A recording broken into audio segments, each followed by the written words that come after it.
y'all, it is me, JSoldierPro, once again. Mario Kart Super Circuit has 20 nitro tracks spread across 5 cups, and many people have made lists ranking them all from worst to best. However, this game also has 20 extra tracks that players can unlock, and interestingly, many people choose to ignore these tracks entirely. Today I am explaining why the Mario Kart community simply doesn't care about Super Circuit's extra tracks. Reason number 1, they're only SNES tracks. In Super Mario Kart, there are 20 tracks, and it just so happens there's also 20 extra tracks. Why is this the case? Simple, it turns out the extra tracks are all the SNES tracks. This is in contrast to later entries with retro tracks, which offer only some of the tracks from a variety of entries. Having every SNES track and nothing more makes the extra tracks feel more like a Super Mario Kart port included in addition to Super Circuit's nitro tracks. Reason number 2, SNES tracks have a terrible reputation. Ask Mario Kart fans what their least favorite entry in the series is, and more than likely it won't be long until you find someone who answers Super Mario Kart. Sure, the game offers tracks like Rainbow Road, Bowser Castle 3, and Mario Circuit 2, but it also offers the Choco Island and Vanilla Lake tracks. Typically, its track selection is viewed as fairly underwhelming, with it being filled with many mediocre and simply bad tracks. Having to replay all of these tracks in Mario Kart Super Circuit simply doesn't appeal to many people.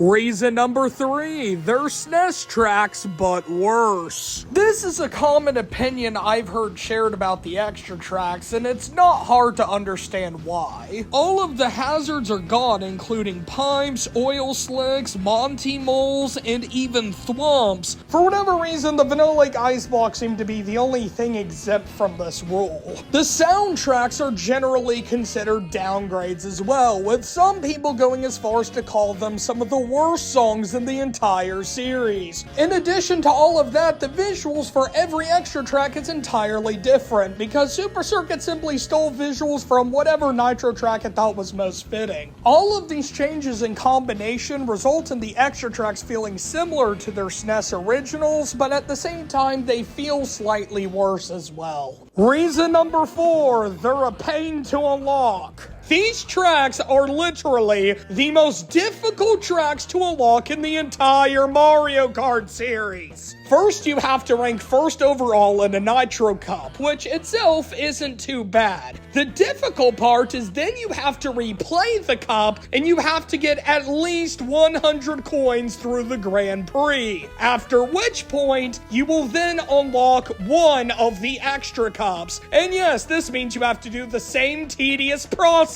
for the other 4 Nitro Cups, so I hope you don't mind that. I will also be leaving a link in the description to the video that I used in order to figure this out, because as far as I'm aware, the game doesn't even explain this to you. Maybe if the extra tracks were given as a bonus for completing all the nitro tracks, then this wouldn't be so bad, but with them being SNES tracks that are even worse, it's really difficult for most people to justify the time commitment required to unlock these tracks. All of these reasons in combination are why the Mario Kart community simply doesn't care about Super Circuit's extra tracks. And it turns out they're not the only ones. Nintendo doesn't even appear to care about these tracks either. As I showed earlier, the game's manual makes no mention of the extra tracks, though it does show every nitro track. Additionally to that, out of every SNES retro track after Super Circuit, not a single one has been based off its extra track version. And on top of all this, the game that followed Super Circuit, that of course being none other than Double Dash, didn't have any retro tracks. It only had nitros, which proves that this entry did not establish retro tracks as a staple of the Mario Kart series. That honor instead goes to Mario Kart DS, which remade 4 tracks from each of the previous 4 entries. This This legacy would continue with Mario Kart Wii, Mario Kart 7, Mario Kart 8, Mario Kart 8 Deluxe, and even Mario Kart Tour all having retro tracks, proving that yes, Mario Kart DS's attempt did in fact leave an impact on the series. Personally, I am very happy that the retro tracks were finally able to get their footing in the series, and even though Super Circuit's extra tracks are generally ignored by the community for what I'd say are understandable reasons, I will still say I have to respect Super Circuit for at least giving it a try. If there's anything to take away from this, I think it's that we should all be very, very happy that Super Circuit never attempted to remake Mario Kart 64 tracks. I hope we can all agree that the idea of Super Circuit remaking Yoshi Valley honestly sounds like something that will give us nightmares. Anyways, thanks for watching, hope you learned something new, and I hope you have a great rest of your day.